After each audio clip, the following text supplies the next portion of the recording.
Just before we delve in, I'm going to do a brief round of introductions of the panelists that are here today. So my name is Sarah Donachie. I'm the Deputy Fund Director for UK Aid Match, and I work with Mannion Daniels. I'm also joined remotely by other panelists. We have Pete Reed, who is our Technical Lead for UK Aid Match. We have Dave Bales, who is our Fiduciary Risk Lead. And we also have Kate Edwards and Sapna Patel, who are joining us from Social Change Agency to talk us through the appeals section. So I'll delve into what we're going to cover today on this webinar. So to begin with, I'm going to give a bit of an overview as to UK Aid Match and specifically the round 4 for UK Aid Match. We're then going to hand over to Pete, who's going to take us through the technical approach. So that's going to talk through what it is from a technical perspective we're looking for in the concept note application. We'll also pause at the end of Pete's slides to do some Q&A, specifically on the technical approach. We'll then go into the appeals section, where I believe Kate from the Social Change Agency will be talking us through what it is we're looking for in the appeals section of the concept note application form, and then we'll also do some Q&A there. Lastly, we'll talk through the financial, which will be covered by our fiduciary risk team, where we outline what we're looking for and have some QA. So you'll see that we've divided the questions and answers quite specifically to the different sections to hopefully enable the questions to be a little bit more directed in those sections. Please note that when you're typing questions into the chat box, please put them to all panelists.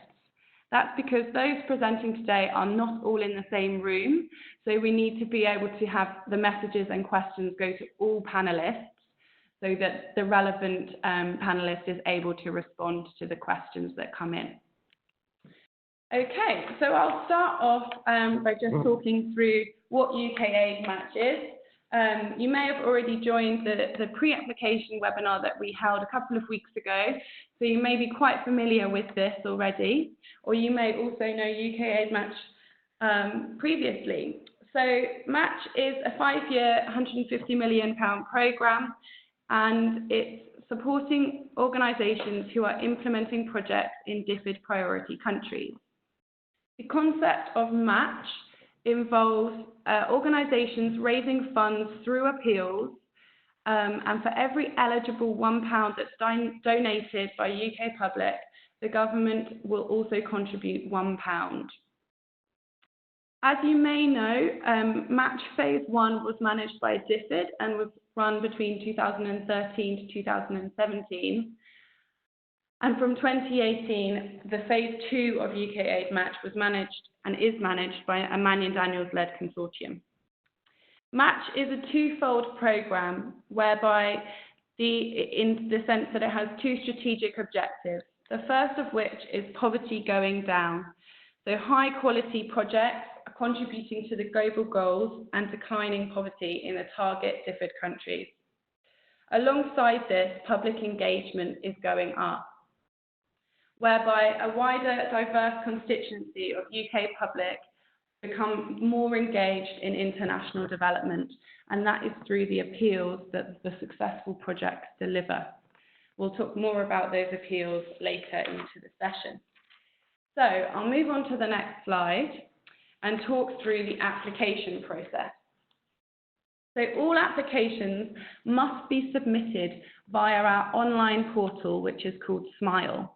Please do note that we will not accept any applications or any documentation that is not submitted through the Smile portal. We are around if you have any questions or problems with the portal. Please do get in touch with us so that we can work with you to resolve them. And please, as much as possible, try to not leave that till the very last minute. So it's a two-stage application process for round 4. The first of which is a concept note stage, which is what we're here to talk about today. And that opens on the 20th of August, so has opened, and closes. The deadline for the portal there is the 12th of November, 5 p.m. UK time. Those Those applications that are received from the concept note will be reviewed by a panel of technical experts and shortlisted, and we go through a moderation process with DFID. If successful at the concept note stage, applicants would be invited to full application when we will deliver a workshop which provides more information about that process. We also provide feedback to all eligible applicants, whether successful or unsuccessful, and we do that following the closure of the portal window. So as I said, please do get in touch with us if you have any questions regarding the process at all. There is further information on our website available, but we've also listed here an email address that is managed by our team here, and we will respond as soon as possible for any queries that do come through. So the timeline for this round 4. So as I said, the concept note windows opened on the 20th of August, and the deadline for those concept notes is the 12th of November. We will then inform applicants of the outcome, and this is for the concept note in early January in 2020. And then we anticipate opening for the full application window for those that are successful at concept note in February next year. The deadline for the full application process will be March, and we will then review those full applications and inform applicants by July 2020. That will then be the review process, and we will work with successful applicants on their due diligence process, and we would anticipate appeals being able to launch from October 2020. And that would then involve projects launching from March 2021. We've just put this, I would flag that this is an anticipated estimated timeline. We're conscious that this does have some bearing on the decision to apply, given that when the appeals fall. And so we have outlined this, but to note, it is an estimated timeline at this stage, and we will keep our website up to date with any changes to this. So that's a brief overview of the process and of a bit of background for UKA Match. I'm going to now hand over to Pete Reed, our technical lead, to talk you through what we're really looking for from the technical aspects of the application process.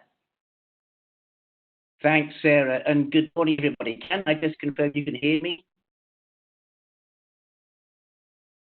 Can you hear me? We can, Pete, yes, and others are able to. Okay, that's great. Thanks very much indeed. Okay, just to begin then, next slide.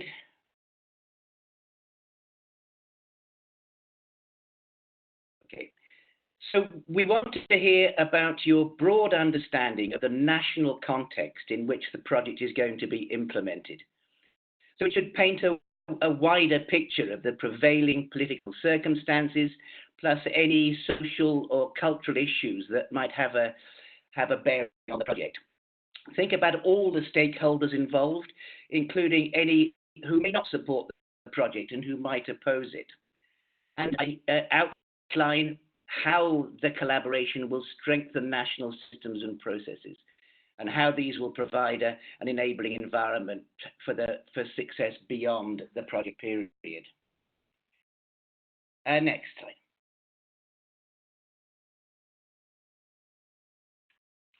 We would like you to devote quite some time to answering the question, what is the problem?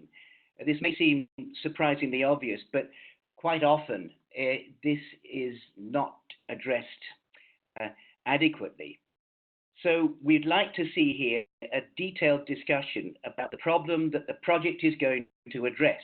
This should include some kind of cause and effect analysis to show there is a clear understanding of the main reasons why the problem exists and how it has developed. And why has this problem in particular been selected as the core of the project that you're proposing? So a bit of time on justifying the selection of this particular problem. Then moving on to solutions. Having addressed the problem, we'd like to hear about what solutions there might be to the problem that has been selected, and we'd like to hear about these possible solutions. This should provide some kind of analysis relating to the range of solutions that exist for this particular problem, and then provide a detailed rationale as to why the particular solution has been chosen. Is it the best solution, or maybe not the best, but is it the most cost-effective? So a little bit of analysis here about the possible solutions that exist to the problem that you're going to be addressing. Moving on. Building on the problem and solution analysis, the cause and effect analysis, we'd like to hear here about the approach that you are adopting with this particular project. So some details about the approach, building on the problem solution analysis. Why has this particular approach been chosen? Are there other possible approaches which might also provide the same kind of solution? Why has this particular approach been selected?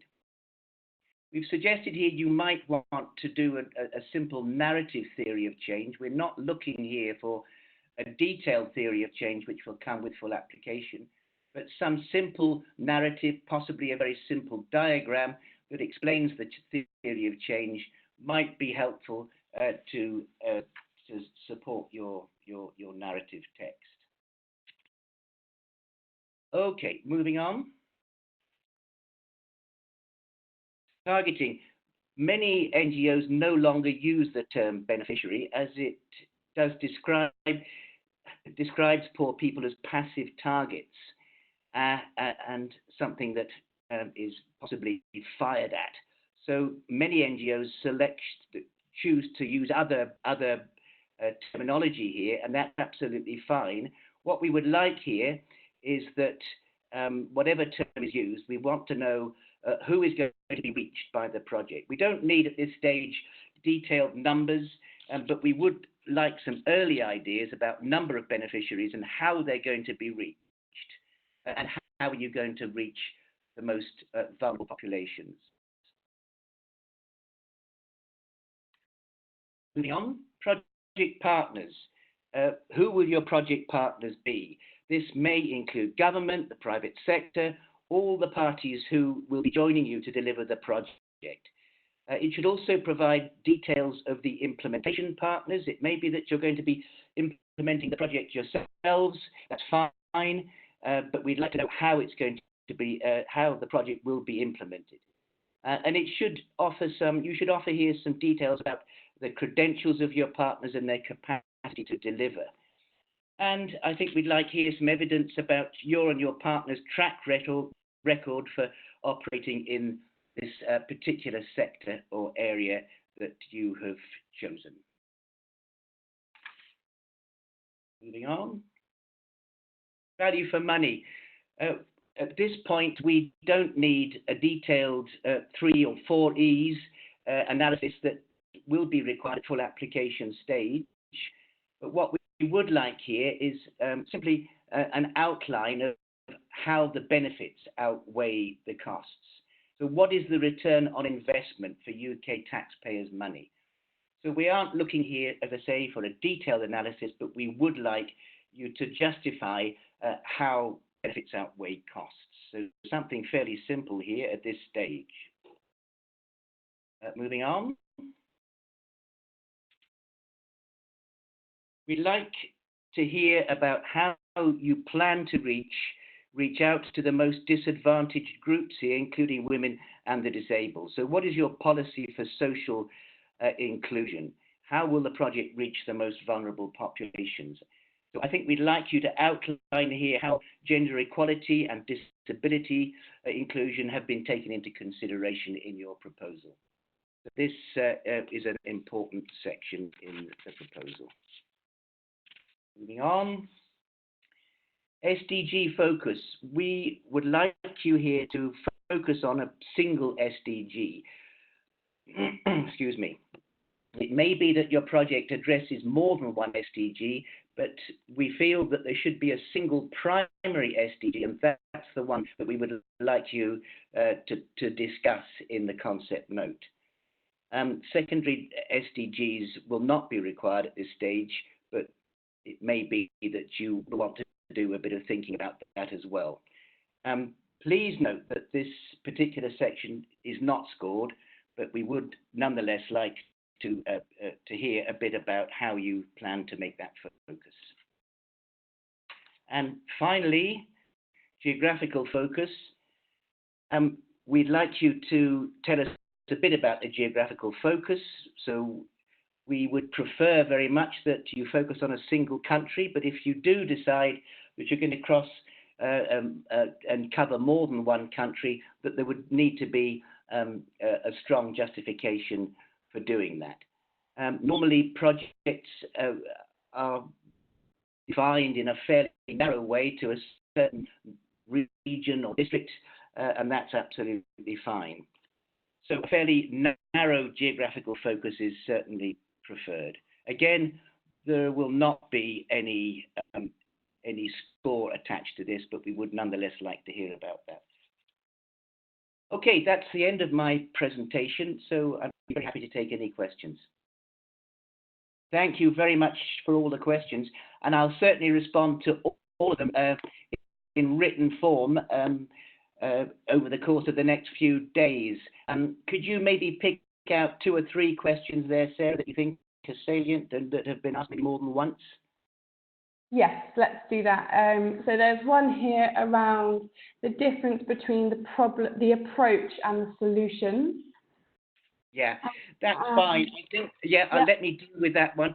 I think that there is a lot of overlap there, and certainly there was at some stage discussion about whether we should merge the two. I kept them separate, but I do think that it would be good to have some thinking about initially about the range of different solutions that might be possible, and then the selection of one particular of those solutions, and then that leading into the project approach of that has been selected. So I think that there will be a lot of common ground, but I think it's a logical sequence, if you like. The problem, the solution, the approach, I think can be dealt with. It should be a continuum, absolutely, and there will be crossover, but I think that we'd like to make sure that you have addressed all of those individual components.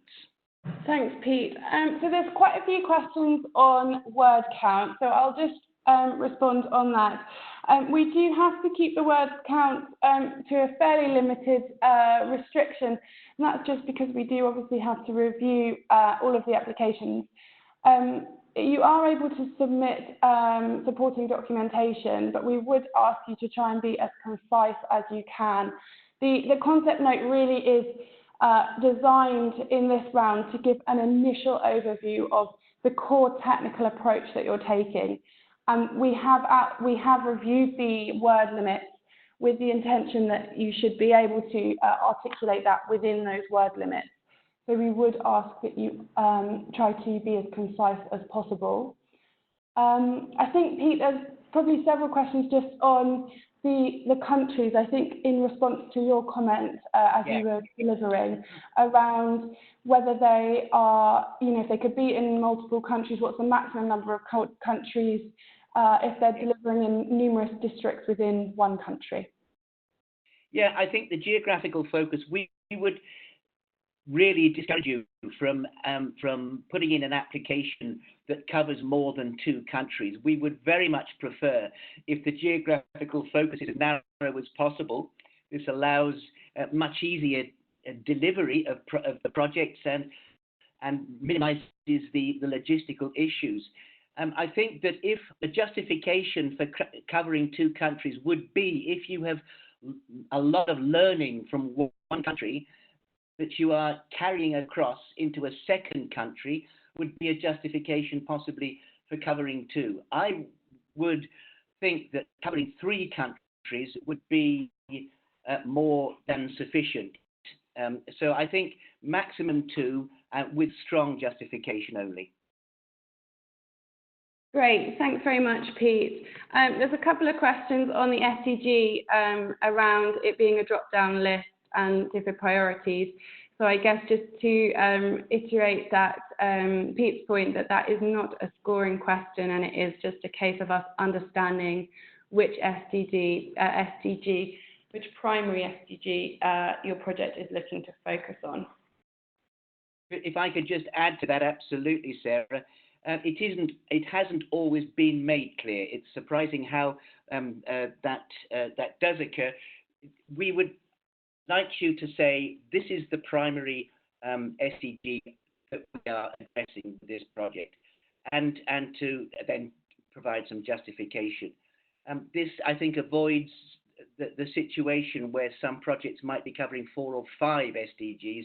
I think we would like to say at this point, concept note stage, focus on the one and make sure that the project does really contribute to that SDG. Okay, thanks very much, Pete. If it's okay with you, I'll move us on to the next section. So I'll now hand us over to our colleagues from the Social Change Agency, who are going to talk us through the appeals process. Hi everyone, my name's Sapna and I'm here with my colleague Kate from the Social Change Agency. So our role is managing the communications aspect of UK Aid Match, and that involves assessing applications, but also, if successful, we'll support you throughout the appeal process and work with you to ensure your appeal is delivered successfully. Just to recap on what the objectives, I think Sarah has already gone over what the objectives of the programme are, but specifically from the appeals perspective, it's to increase the diversity of the UK public constituency that are engaged with international development, and it also gives the UK public a say in how the foreign aid budget is spent through that matching process. And just to cover off, if you weren't on the last webinar, the criteria for actually being successful to get through is we do expect there to be a 3-month public appeal. The minimum OTV through pro bono communication partners is 400,000, and the minimum fundraising target that we expect is 100,000. And just to say, please do read through the communications guidance, which you can find online, because that covers everything that we expect through the appeal, and also a lot on donor eligibility as well. So please do read through that guidance. I'm just going to hand over to my colleague Kate now, who will just talk through a bit more detail on the actual application process. Yep. Hi everyone. So there's 2 forms at this stage which you need to fill out, which is the A1 and the A2. The A1 form is a kind of top line outline of your messaging and your experience, and a kind of overall picture of what the communication side of your appeal will cover. And then the A2 is a spreadsheet that asks for your donation sources, breaks down the channels that you'll use and the OTV from these channels. And as Satna said, we'll be looking for that to demonstrate that you can achieve the minimum 400,000 from your comms partners. In addition, we also want to see letters of commitment, letters or emails of commitment from those comms partners, just stating that they are committed to supporting your appeals through, and then detailing the channels or the ways that they'll do that and their estimated OTVs that this would achieve. So a bit more on the messaging and what we're looking for in that the A1 form. Really key at this stage is to demonstrate clarity and transparency of messaging. So that means how you're communicating, where the donations will go. If you're separating out the public donations and the match donations to different areas, that needs to be detailed really clearly. And in general, just transparency is really important at this stage, and sort of specifics of what your project will be achieving, rather than sort of too general goals. Also, how you'll incorporate the UK Aid Match messaging. So that's really important. In order to be eligible, people who see and then donate to your appeal need to be aware that their money is being doubled and that it is a UK Aid Match appeal. So you need to be considering how to incorporate that from the very beginning into the creative, into the messaging. That includes using the logo on all your imagery. And really, we find that often the most successful appeals have really thought how to incorporate the doubling messaging into the kind of like heart of their creative rather than just adding it on. So rather than just running a kind of campaign as normal, oh, and by the way, it's doubled, actually think about how to embed that within your creative. The second thing that we want to get a sense of is that the language and messaging that you'll be using is narrative project compliant. You may well be familiar with the narrative project. It's a piece of research that looked at how messaging, charity messaging, can be more effective in raising motivation and interest in international development and to kind of combat increasing ennui and apathy around aid. So it's really taking like a solutions-focused approach, thinking about self-sustainability and the long-term impact of your interventions. So rather than just a kind of short-term sort of help, it's how you're helping people stand on their own 2 feet. So it's sort of positive solution-focused at its heart. We'd like to see evidence that you're going to be drawing from that. A bit more on communications partners. This is a really important part of the appeal. And you need to be achieving, as we mentioned, the minimum 400,000 OTV from these pro bono communications partners. The OTV amount is also relative to your fundraising total. So 400,000 is the minimum, and the minimum fundraising total you can apply with is £100,000. So if your fundraising target is £100,000, you would expect to see 400,000 OTV achieved through your pro bono partners. If your fundraising total is more than that, we would expect to see a proportional amount of pro bono OTVs being achieved. So on the comms partners, you should really be thinking about how they tally with the audiences that you've identified, and how you're going to reach those audience groups through these comms partners. Do they give you, do the various comms partners give you opportunity to reach these audience groups multiple times? And what will the quality and depth of that engagement be? So sort of, is it just a couple of tweets? Is it sort of a detailed article? Is it a couple of articles? Just sort of thinking about, that depth and that frequency of opportunities to view. You will need to supply written commitment from these comms partners, which we appreciate is a bit challenging given that you don't yet know if you have been successful, but it is an important part of the application.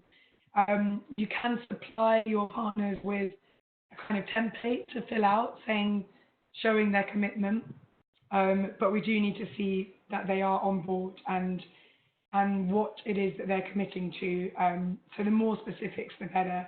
So rather than just, we'll support you on our social channels, the specific channels and the proposed frequency would be ideal.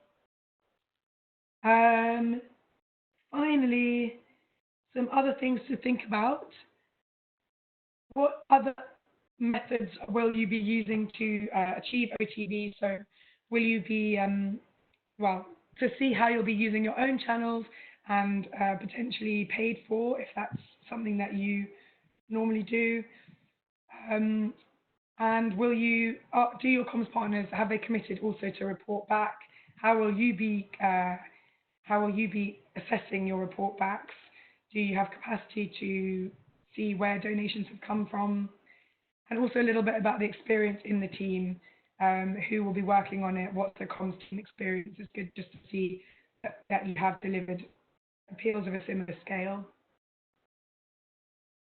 I think that covers the specifics, but I'm really happy to take some questions.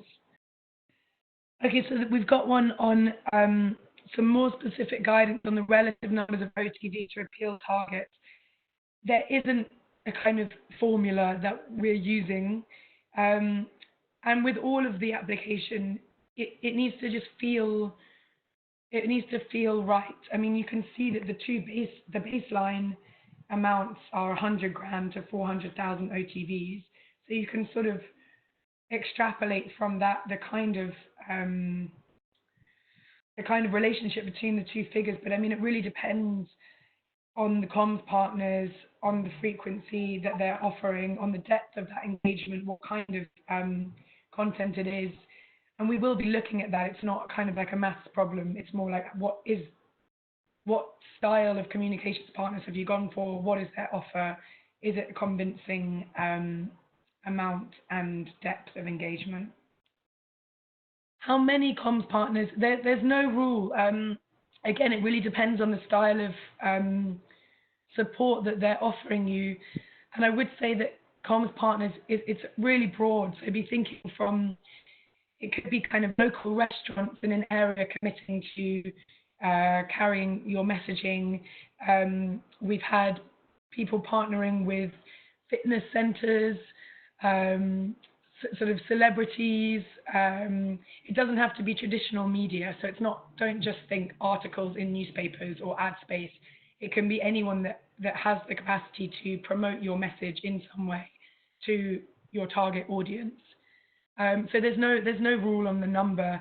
One really major partner that was going to offer you a really wide and thorough variety of coverage would be considered, as would lots of, I mean, you know, it's gone up into the kind of 10s, 20s, 30s when people have loads of small digital partners all offering a little bit of coverage, but maybe all covering one specific audience area. So there's really no hard, fast rule on that. Are OTVs generated through paid advertising eligible? So you have to, they're eligible to the overall count, but the minimum OTV amount of 400,000 has to be achieved through your pro bono partnerships. So it's absolutely fine to have paid for OTVs in your total, but you do also need to be prioritizing those pro bono commitments, because that's a really crucial part of it.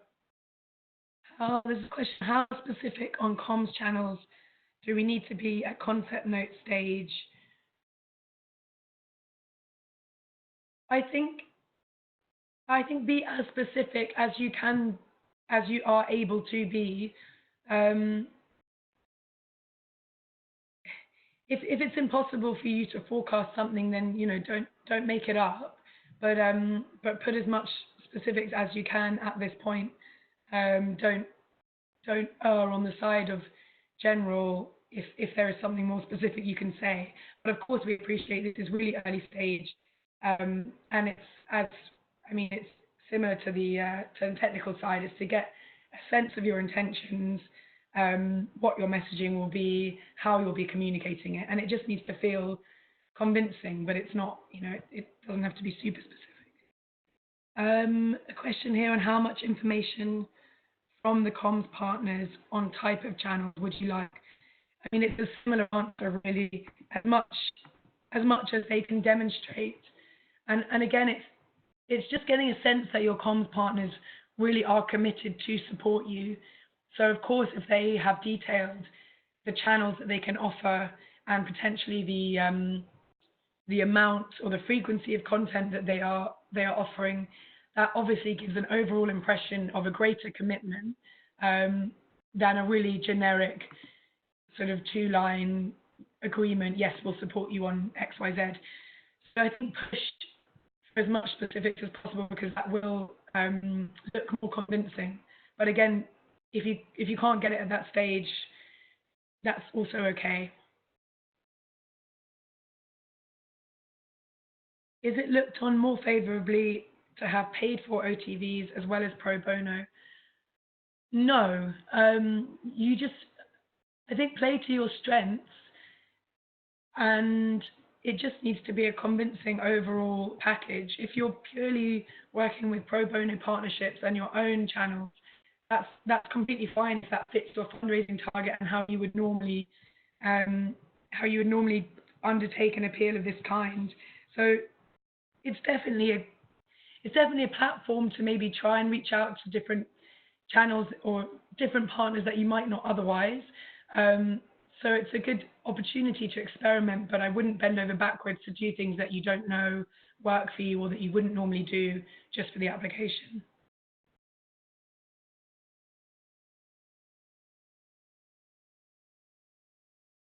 Examples or guidance on how to outline volume and frequency of content, what level of detail. I mean, again, there's no specific criteria that we're looking for. It just needs to feel convincing for a 3-month appeal. If you've identified and outlined your audiences convincingly, that should set you up well to demonstrate how your comms partners and your activity will meet these. And it's that relationship that I think makes for a particularly convincing application. And just to add on the frequency and content, to give an example, we've had letters from comms partners say we will post on social media X number of times, or we will put a flyer up in a shop for X number of days, weeks, months. So it's kind of drawing out some specifics on the length of time that they'll do it and actually what type of content they're willing to commit to as well. Yeah. Oh yeah, so there's one on how important is reaching new audiences? Is this a higher priority than OTV?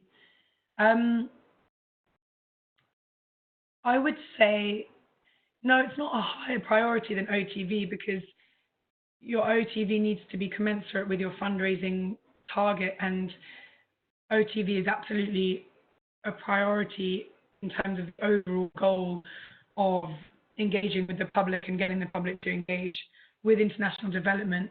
However, we would like to see that you've tried to reach new audiences through your comms partners, and that's new audiences to you rather than necessarily new audiences to international development overall. So for your charity, how are you going to tap into essentially people who haven't heard of you before or haven't donated to you before? And that's definitely important. So you should be kind of pushing yourself through having to create these common partnerships to reach new audiences to you. We have a question. Do we need to have delivered appeals of a similar scale in the past? And if we have not delivered this scale of appeal, will our application be less likely to be selected? No, you don't need to have delivered an appeal of this scale before. It's great if you have, because then we know you've got the experience of doing so. But we do want to see some evidence through your application that you have the capacity and resource to deliver this type of appeal.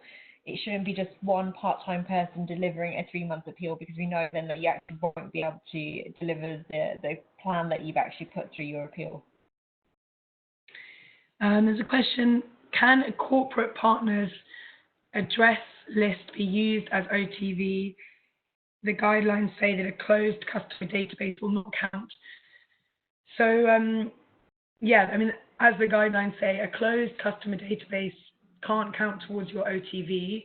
It needs to be publicly open. Not to say that you couldn't use a closed customer database as part of your appeal, but it wouldn't count towards that baseline OTV. So depending on who this comms partners, if this comms partners list is open and accessible by anyone, then you could count it. If it was going to just employees of a certain company, for example, then it wouldn't be counted. I think that's most of the questions, so we'll hand back over to Sarah. Yeah, and as same with Pete, if there's anything we haven't covered, happy to do so in writing this week. Thanks very much, Kate and Sapna. So we're now going to hand over to our colleagues in our fiduciary risk team, who are going to talk us through the financial approach. So just handing over now to Dave.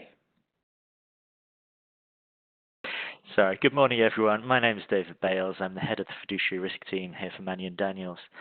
Before I start on the slides, can I just double check? Can everybody hear me?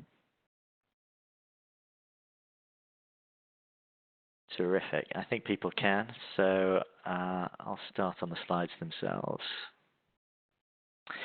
So what I'm going to be talking through today are the budget requirements for the concept note stage, and I'll briefly touch on due diligence process as well, so I know it's something that can cause a bit of stress and anxiety.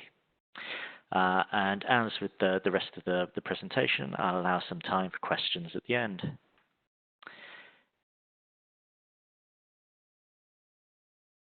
Sorry, some issues with the technology. So before I start on the budget itself, I'll just go through a quick word on process. The table that you're seeing sets out in 3 stages the budget and the due diligence side of the UK aid match application process. You'll see the stage we're at here is the concept note stage, and the things we're asking for is a short summary budget and what we'll be assessing in the financial due diligence of the 3 most recent years of audited annual accounts. This will go on to the full application stage, where we'll ask for a much more detailed budget, and we'll also carry out what we call integrity due diligence, which is basically background checks and negative news searches on your organization and on the key members of the project team. Now, I think that there's been a question in the earlier stages of this webinar about GDPR. This is something that's obviously a big concern for us, as it has to be for all organizations. So hopefully to put people's minds at rest, when you provide information to us, it's held on a secure cloud storage system, which is encrypted at rest. If you need any further details, our data protection policy is published on the Mannion Daniels website. If you have any concerns about it, then please let us know and we'll get back to you. The final stage was prior to contracting, and this stretches over quite a long period. Basically, prior to your appeal going live, we'll be carrying out a financial management assessment, which is the main part of the due diligence. It's a much more in-depth due diligence assessment where we come around and ask you a lot of questions and carry out some interviews. And then post the appeal, we'll be carrying out work on your revised work plan and budget and making any revisions as necessary based on your final appeals totals. So moving on to the budget itself and the budget templates. The most important thing to note is there's financial guidance available online. If you go onto the UK Match website, then you can find financial guidelines covering principles of reporting, budget classification, exchange rates, and shortly there'll be a section added on non-project attributable costs, which is our term for the overheads.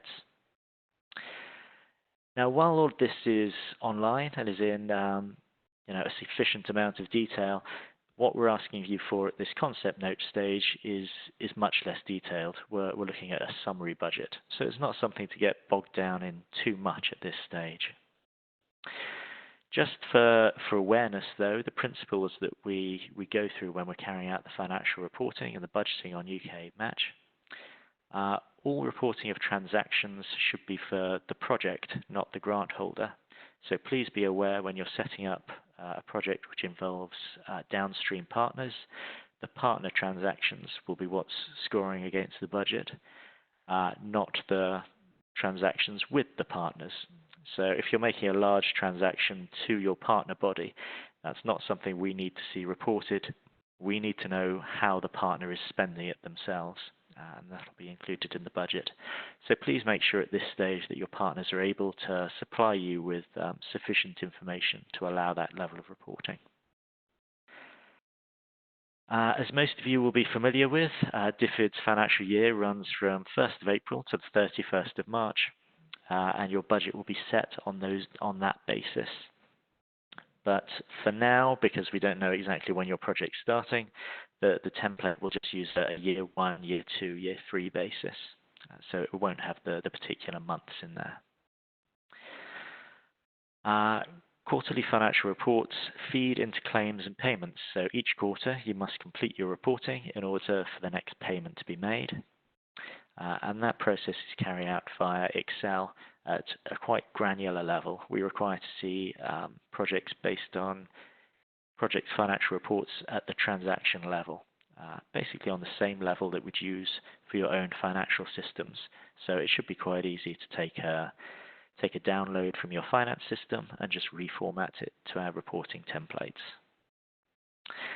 And lastly, payments are made in arrears by default, but may be agreed in advance. And there's certain circumstances where that might happen. So before we get to the budget itself, just a few tips on how to complete the template. First, some items to make sure that you include or to exclude. So things not to forget: reporting costs, IRT compliance costs, M&E costs. Also, at this stage, please include a reasonable apportionment of overheads. So the basis you're used to reporting to DFID on, basically. You'll know what your overheads are. You're required to apportion them in a reasonable methodology. So if our program is going to form 10% of your total costs, then maybe 10% of your overheads could fall to this project. Later in the process, so after the appeal, then we'll be putting in something called the NPAC, non-project attributable costs. And this is DFID's new methodology for calculating overheads. But because during UKAID match, the budgets are quite uncertain at this stage, we tend to do that only after the appeals total is known. So that comes in later. But for now, yes, please include a reasonable apportionment of overheads, and that will be stripped out later and replaced with the NPAC. Please include in your budget any non-DFID funded amounts, so any match funding you're getting. This will mostly be in the form of amounts from your appeals that you're applying to the project. And as mentioned already, please include spending by implementing partner, not transfers to the implementing partner. Things that aren't permissible, again, this list may be quite familiar, being on other DFID grants. No money for lobbying the UK government, statutory fines, termination payments. Major capital expenditure should not be the focus of your project. You can't spend your budget on land or on cars, or I should say the purchase of cars. Rental of cars or lease is fine. And there shouldn't be anything in your budget for contingency or unforeseen costs. All amounts in the budget have to be allocated to something. And these budgets are made on a cash basis, so there shouldn't be any budget lines for depreciation or amortization of assets. And I'll probably include in that list, there shouldn't be amounts being paid to public sector bodies for their own expenditure. Everything's got to go through the private sector or the charitable sector. Just some more quick tips. Hopefully these are the obvious and quite general ones, but please read the guidance. Please make sure you comply with that as far as possible. Don't include any costs which aren't permissible, and don't change the format of the template. And please make sure that the budget matches your work plan as far as possible. I know you won't have final work plans or log frames in mind just yet, but yeah, please make sure that budgeting isn't an entirely separate process from the process of planning how the project's implemented. And lastly, just a word on the status of the budget itself. We don't score these, so we're not allocating extra marks to particularly good budgets. But what can happen is organisations can be disqualified if their budget is ruled as ineligible. So please do complete it, and complete it as accurately as possible. And yeah, be aware of what the rules are around eligibility and non-eligibility. So with all of that in mind, let's take a quick look at the budget template itself. Here we are. So this is the summary budget template, and hopefully it's quite a short, straightforward thing to fill out. As we go through the process, then this will get more detailed. So at full application stage, there is a much more detailed version of the budget. I think the things to note, on the left-hand side of the screen, you'll see that there's 5 standardized budget headings: project activities, capital expenditure, staff costs, admin costs, M&E, and lesson learning. And along the top, there's the other information which needs entering. So the timeline is broken down between years rather than quarters at this stage. And all of the numbers that we're expecting are broken down between what's funded by DFID and what's funded through non-DFID sources. Now, mostly this will be the appeals funding that you're applying to the project. When it comes to the level of detail we're expecting, at this stage, not very much. So for the budget headings, capital expenditure, staff costs, admin costs, and M&E, we expect one line per budget heading. So there's no need to add more than the total that you're planning on spending on each of these budget lines. When it comes to project activities, we're asking for a little bit more information. So we're asking, you'll see that we've put in insert name of output 1, output 2, output 3. Please just add new rows for as many outputs as you're expecting. When it comes to the full application stage, then this will link back to your log frame and to your project plan. But at this stage, it's just about what you're anticipating on your outputs as being. And yes, there will be space to change that later as your application develops. I think the only other thing for me to note on this template is at the right-hand side, there's room for budget notes. So please add a budget note for each budget line you've completed here. When we get to the final,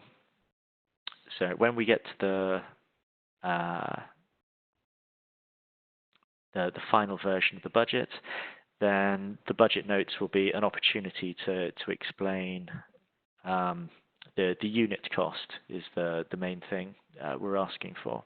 At this stage of the budget, though, we're not asking for that level of information, both because you might not know it and because it's not strictly relevant when costs are aggregated together like this.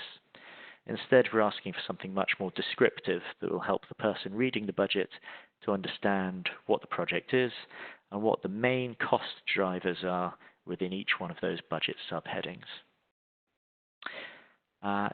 So hopefully that's quite clear.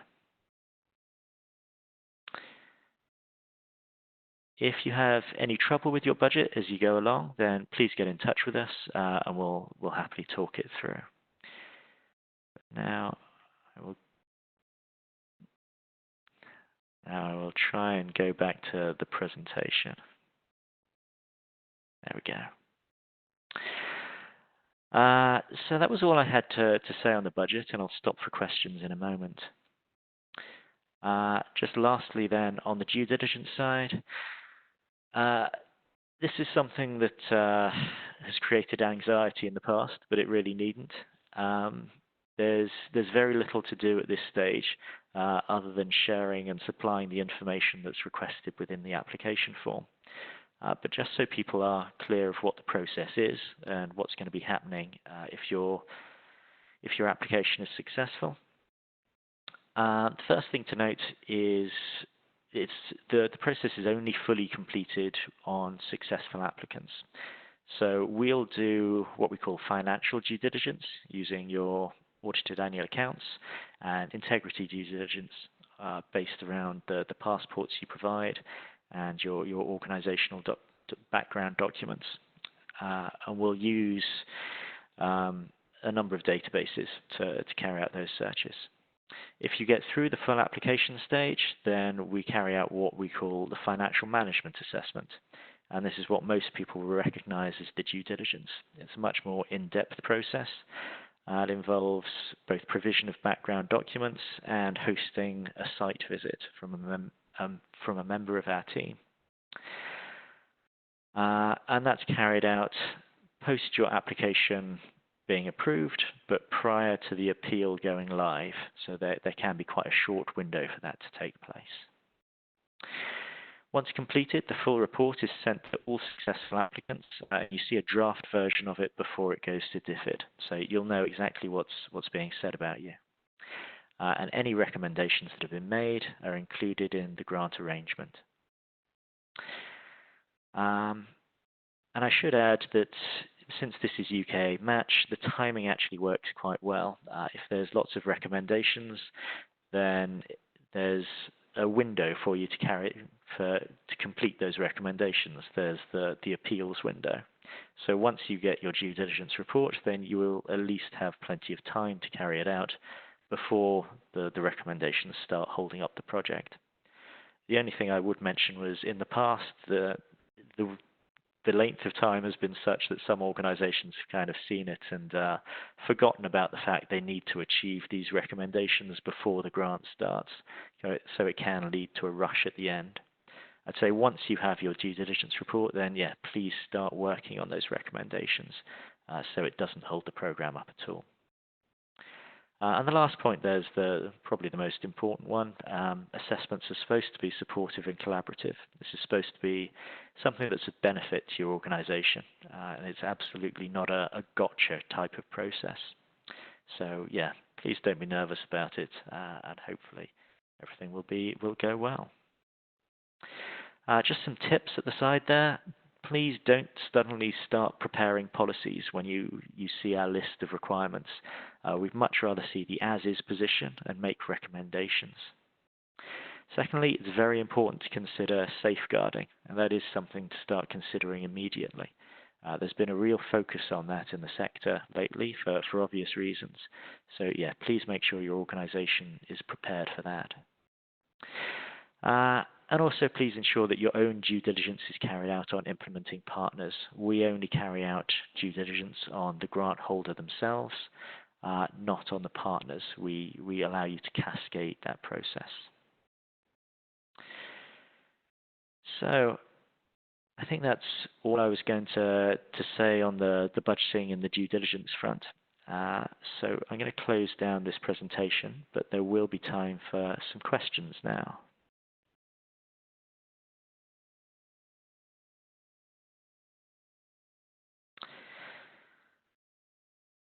Okay, there we go. Question for David on the budget. If we already have a full costed budget, can we submit that, or would we need to reduce it to the summary budget for the concept note submission? So I'll start off with that one. Yes, please could you just fill out the template that's provided. It should be quite easy to reduce the full budget to that level of detail. Also, you say we need to break down cost by partners, but how do we do that if there's a single line for staff, M&E, etc.? So the breakdown between the partners will come at the full application stage, so you don't need to worry about that right now. At the full application stage, each of the budget lines is effectively divided into two. So you'll be able to report what's being spent by the grant holder and what's being spent by each individual implementing partner separately.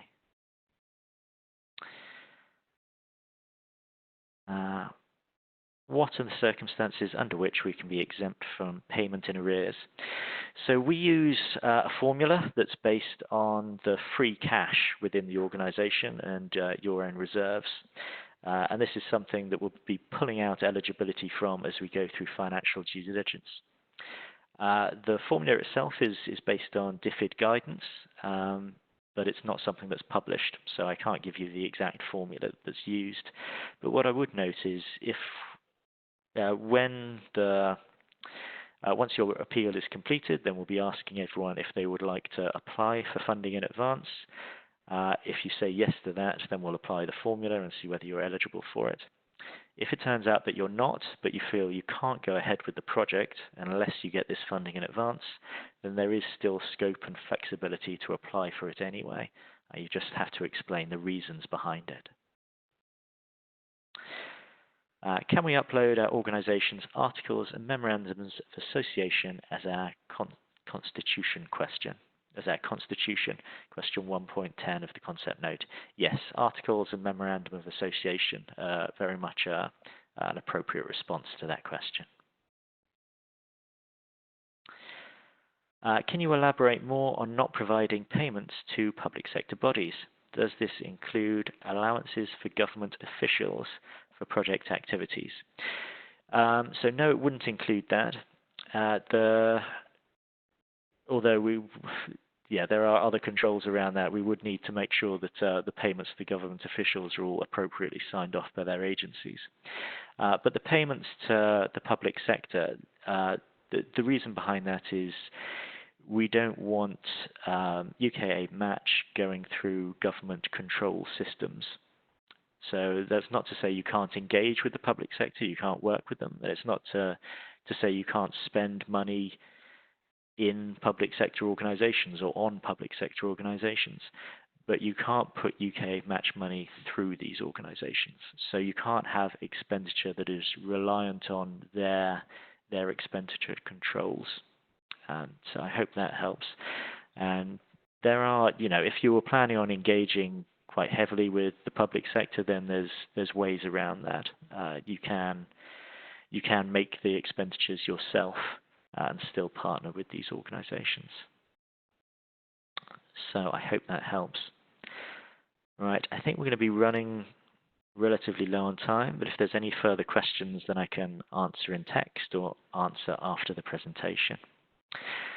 As such, I'll hand back to Sarah and David for the remainder of the presentation. So thank you very much for your kind attention. Brilliant. Thanks very much, Dave. So we've covered all of the topics that we wanted to talk through with regards to the concept note application process. We hope that it has been a useful session. We do have some time now for any questions that have come up that have not yet been responded to. I've noted a couple that came up as we were discussing. So there was one question around Smile login. So if you had previously, if you have an existing login, whether or not you would use that. The answer is yes, please do use your existing login and use the same credentials.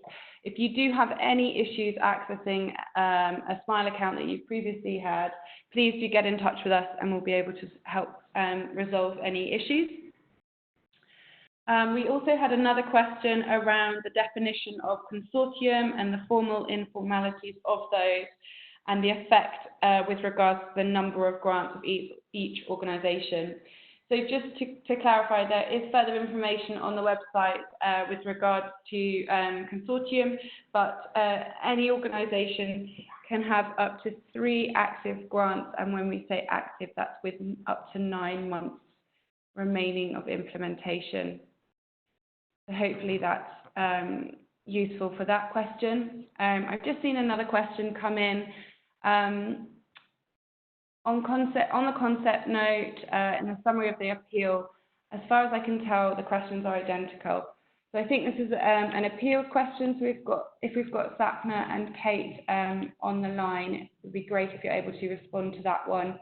It's whether there's any advice on providing all the information in the 2 forms on the A1 and question 6, as there's some overlap. Hi, Sarah. Sorry. So just to repeat the questions around the information that's needed for A1 and A2, and there's some overlapping information. Yeah, that's right. I would say if you can put the information in both. So with the A2 being a spreadsheet, it just helps us see how the OTV and the fundraising target is broken down. Whereas on the A1 form, it's a bit more of the qualitative information that we want, so how you'll be messaging, your experience through the process, etc.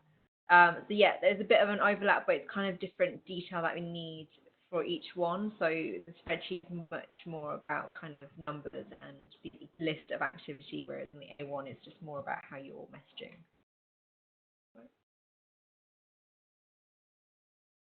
Great, thanks, Sapna. Dave, we've got some questions also on budget.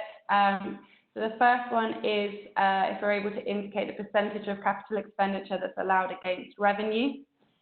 The second one is around the scope for difference between stage 1 and stage 2 budgets, and whether there'll be a penalty for stage 2 budgets if they differ from stage 1.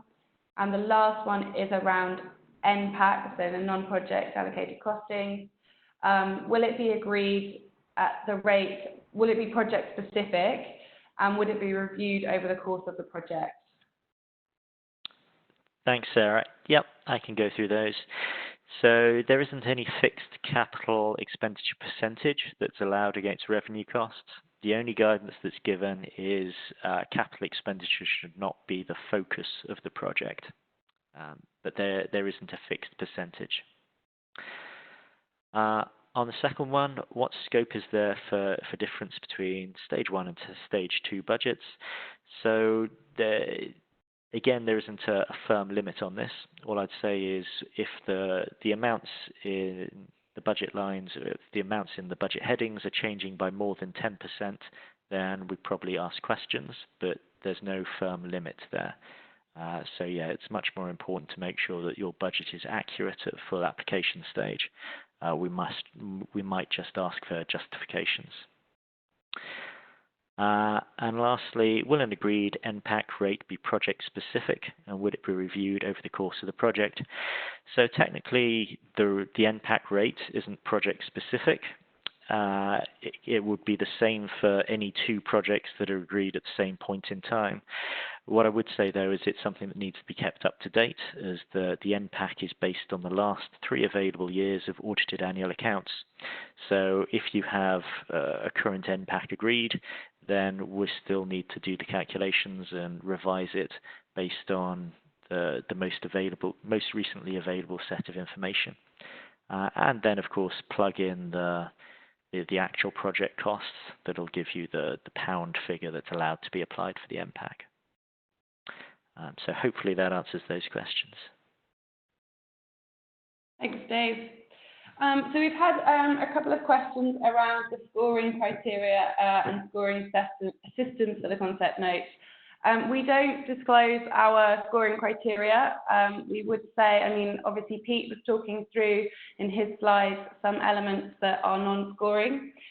We do assess the appeals and the project information at the same level, and that's sort of as much information as we give on our scoring criteria. Just to also confirm to everyone that we will be sharing these slides following today's webinar. We will also go through, obviously, it's a little challenging to make sure we've captured all of the questions, so sorry if we have missed any of your questions. We will go through the transcription and make sure that we respond to any questions that came in that might not have been picked up during the webinar. If you do have any questions that you felt haven't been answered, please do let us know. And I can't see any further questions coming in at this stage. I'll just give it a minute or two. If we have missed your question, please do let us know. Otherwise, we will wrap up the webinar. Okay, well, thanks very much for everyone that's joined.